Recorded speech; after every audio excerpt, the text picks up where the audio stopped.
Alright, welcome to the part 2 of Atomic Structure Numericals. हमने last part के अंदर part A किया था जिसमें we converted the energy into wavelength, frequency and wavenumber. And as I told you in my last video कि I'll be back with another part जिसमें हम कुछ और काम करेंगे जिस तरीके से MCQ पूछा जाता है. मैं बता दूं, मैंने आपको ये वर्ड प्रॉब्लम किस फॉर्म में सॉल्व करवाया है, एक क्वेश्चन बना के.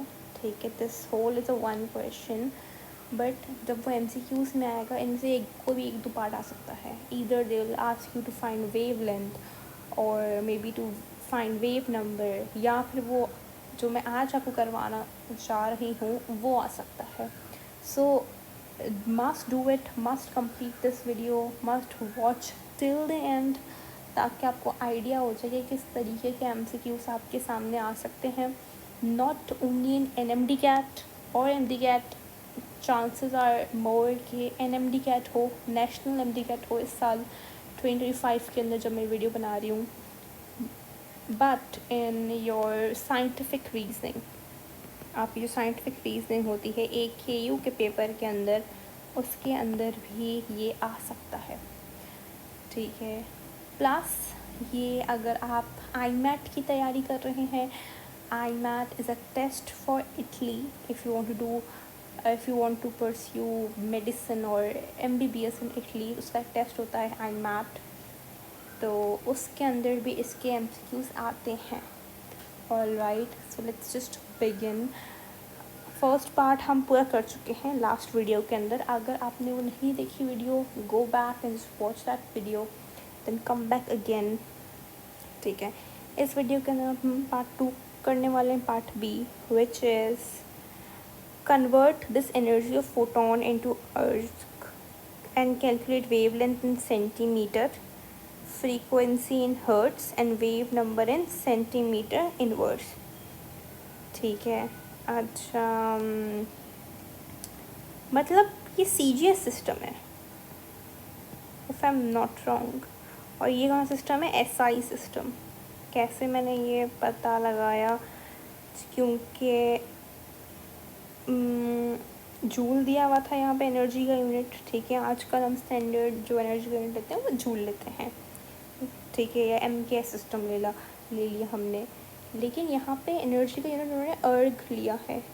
ठीक है, और अर्ग जो यूनिट होता है वो CGS सिस्टम के अंदर होता है, जिसके अंदर लेंथ का यूनिट सेंटीमीटर है एंड मास का यूनिट ग्राम है एंड टाइम का यूनिट सेकेंड है. अगेन हम फिज़िक्स में चले गए थोड़ा सा. Let's come back again to chemistry, क्योंकि केमिस्ट्री और फिजिक्स थोड़े इंटर रिलेटेड हैं. ठीक है, ये CGS सिस्टम के अंदर पूछ रहा है. अब हमें जो फोटोन की एनर्जी है 10⁻⁻19 जूल, उसको कन्वर्ट करना है अर्थ के अंदर. इफ़ यू नो थोड़ी सी भी कैलकुलेशन के 1 जूल इज़ इक्वल टू 10⁻7 अर्ग, मीन्स दिस ये जो जूल की वैल्यू वो ज़्यादा बड़ी है. ठीक है, and now you need to convert this value into erg. ठीक है, आपको कितना जूल दिया गया है मैं लिख लेती हूँ. 1 जूल बराबर है 10⁻7 अर्ग के, और आपको दिया गया है 10⁻⁻19 जूल, और आपको कन्वर्ट करना है अर्ग के अंदर. आप क्या कर सकते हो? 1 जूल, देखिए 1 जूल तो बड़ा है, इसके अंदर 10⁻7 आ रहे हैं. आप क्या करेंगे? इसको कन्वर्ट करने के लिए सिंपली आप 10⁻7 को मल्टीप्लाई करवा देंगे 10⁻19 से. आपके पास कुछ आंसर आएगा 10⁻⁻12 अर्ग. ठीक है, 10⁻⁻19 जूल बराबर होता है 10⁻⁻ इतने अर्ग के. ठीक है, ये आपको कन्वर्जन मिल गई फोटोन की. अगेन हमने कल एक फॉर्मूला पढ़ा था, that was E is equal to H mu. H क्या था, प्लांक्स कांस्टेंट था, उसकी वैल्यू थी 6.625 इंटू 10⁻⁻34 जूल सेकेंड। ठीक है, अगेन ये वापस जूल आ गया। यहाँ पे मैं जूल को कन्वर्ट करना चाहती हूँ अर्ग के अंदर। तो जब हम जूल को अर्ग के अंदर कन्वर्ट करते हैं हम डायरेक्टली मल्टीप्लाई करवा देते हैं। तो मैं क्या करूँगी, डायरेक्ट इसको कन्वर्ट करने के लिए 6.625 इंटू 10⁻⁻34 इसको मल्टीप्लाई करवाया। आंसर मेरे पास कुछ आएगा 6.625 इंटू 10⁻⁻27 अर्ग सेकेंड। ठीक है, ये मेरे पास इसका आंसर आया है। नाउ अब जो मैं वैल्यूज़ यूज़ करूँगी फ्रीक्वेंसी निकालने के लिए, वेव लेंथ निकालने के लिए, वेव नंबर निकालने के लिए, वो मैं इसी सिस्टम में करूँगी। मैं ये यूज़ करूँगी, ये दो वैल्यूज़ यूज़ करूँगी ताकि मेरे पास जो यूनिट्स आए वो सेंटीमीटर में आए, हर्ट्स में आए और सेंटीमीटर इनवर्स में आए। ठीक है, I hope you got it till here. ठीक है, नेक्स्ट हम फाइंड कर सकते हैं, यहाँ पे हमें एनर्जी मालूम है, प्लांक्स कांस्टेंट मालूम है, हम फ्रीक्वेंसी आराम से निकाल सकते हैं। तो लेट्स फाइंड आउट फ्रीक्वेंसी जो कि है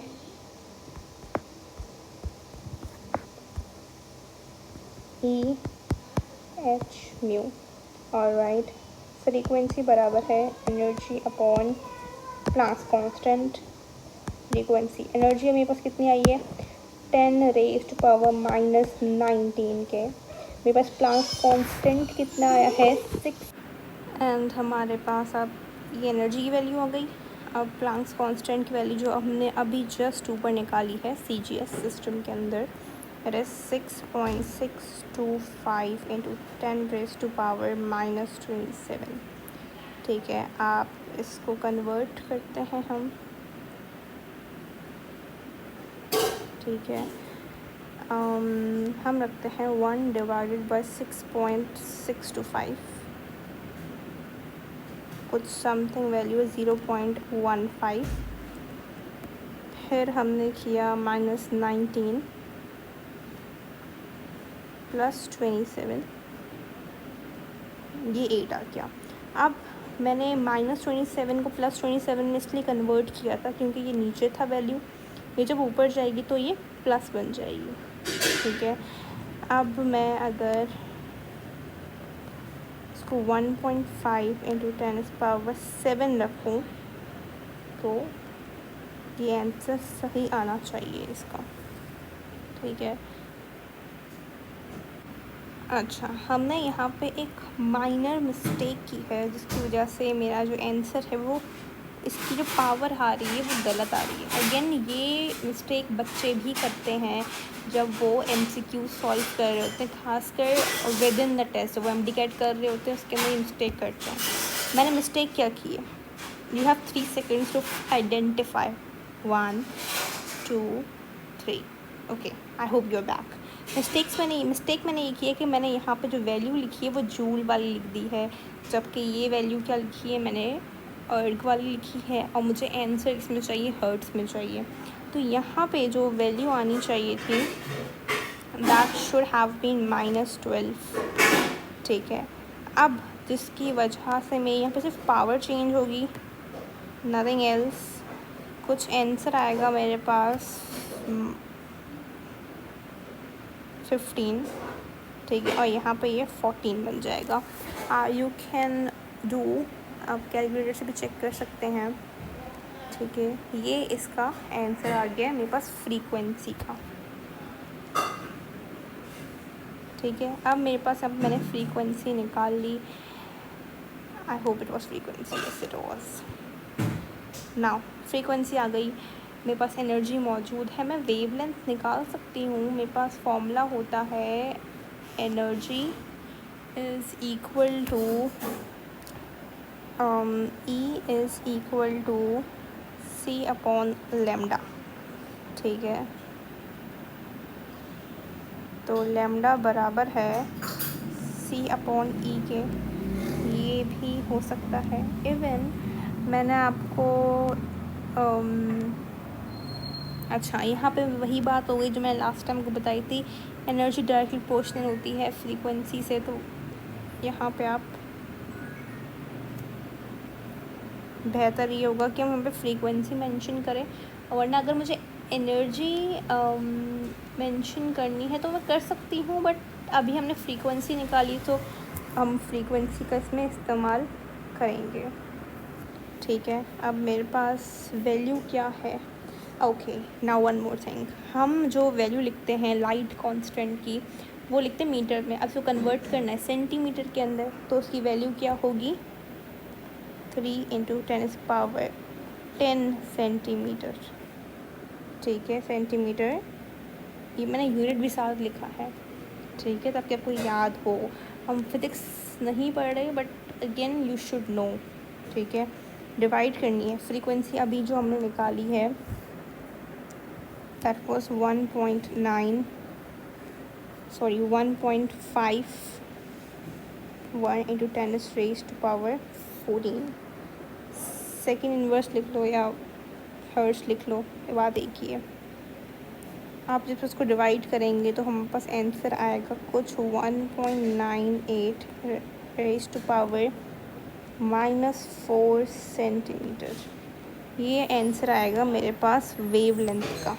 ठीक है, ये मैंने कर दिया, ये मेरे पास वेव लेंथ का आंसर आया है। अब देखिए, जो मैंने मिस्टेक्स मैंने जो पहले की क्या की, अब मस्ट राइट मिस्टेक्स, ये आपको बहुत काम आएगा MTCAT के अंदर, क्योंकि बच्चे जब कर रहे होते हैं वो मिस्टेक्स कर लेते हैं। ये आई रिमेंबर, ये AQ के अंदर एक बार सवाल आया हुआ है, ये वाला फिजिक्स पोर्शन के अंदर। ठीक है, ऐसे ही कन्वर्जन थी और बच्चे में अटक जाते हैं, इट्स नॉर्मल। एनर्जी जो है, मैं सारे जो यूनिट्स हैं वो एक ही सिस्टम में लूँ, और मुझे जैसे कि आपको पता होना चाहिए कि लाइट की स्पीड अगर SI सिस्टम में क्या है तो वो CJ सिस्टम में क्या होगी, सिर्फ यूनिट का फ़र्क होगा, और आपको कन्वर्जन भी आती है तो भी यू कैन डू इट। ठीक है, ऑल राइट। अब मेरे पास फ्रीक्वेंसी हो गई है, वेव लेंथ हो गई है, what is remaining is wave number. Wave number कैसे निकालते हैं? हमने लास्ट वीडियो के अंदर भी देखा था कि wave number is inversely proportional to your wavelength. ठीक है, अब वेव लेंथ आई है 1.98 × 10⁻4। अब जब इसको मैंने डिवाइड किया तो मेरे पास आंसर कुछ आया है 5⁻³ सेंटीमीटर इनवर्स। ठीक है, ये मेरे पास 3 मेरे आंसर आ चुके हैं प्रॉपर। फ्रीक्वेंसी आ गई, वेव लेंथ आ गई और वेव नंबर आ गया। अब जो मिस्टेक्स मैंने की यहाँ पे पहले अब वो आप रिपीट नहीं करेंगे। ठीक है, I hope you are noting down that as well कि मिस्टेक क्या है। It will actually help you जब आप टेस्ट करेंगे या फिर आप जब रिवीजन करेंगे, वो बहुत काम आएगा। ठीक है, I hope it's clear and this was it for this video. Till then, take care and stay updated to my channel.